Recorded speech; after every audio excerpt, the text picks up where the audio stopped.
সুপ্রিয় দর্শক, আমি এই মুহূর্তে আছি মাগুরা জেলার একবার ভায়নামোড় এলাকায়। আপনারা জানেন যে ধর্ষণের শিকার হওয়া সেই আছিয়ার মৃত্যু পরবর্তীতে সময় এখানে ছাত্র জনতার সহ সাধারণ মানুষ এখানে ঢাকা খুলনা এবং ঢাকা ঝিনাইদহ কুষ্টিয়া মহাসড়ক একেবারে অবরোধ করে রেখেছে। আর অবরোধকারীরা এখন অবস্থান নিয়েছে। আমরা তাদের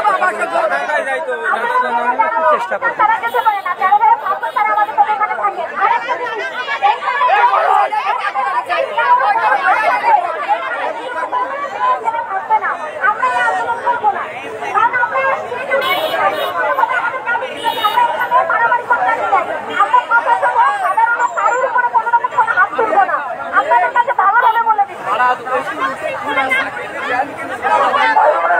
আমরা কারো উস্কানিতে কান না দিই, আমরা কারো উস্কানিতে কান দিব না, আমরা পুলিশের উপর আক্রমণ করব না।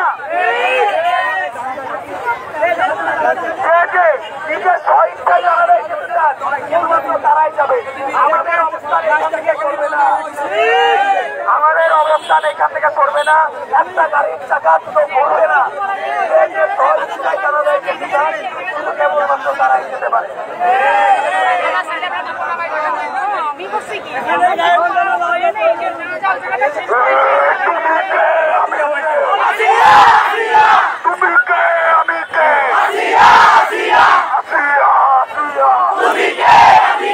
আমার বোনের কান্না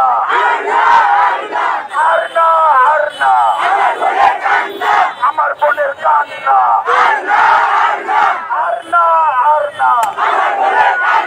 তরি রাখলে তরি নেই, দর্শকরে ফাঁসিতে একটা দশক ধৈরা ধৈরা সবাই কর। আমার সোনার বাংলায় এই দর্শকের ঠাই নাই, ৭১-এর বাংলায় এই দর্শকের ঠাই নাই, ২৪-এর বাংলায় এই দর্শকের ঠাই নাই। অ্যাকশন অ্যাকশন আমাদের অ্যাকশন ছাত্রতার অ্যাকশন হয়েছে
আমাকে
আমরা সবাই বসে পড়ি ভাই, আমরা সবাই বসে পড়ি।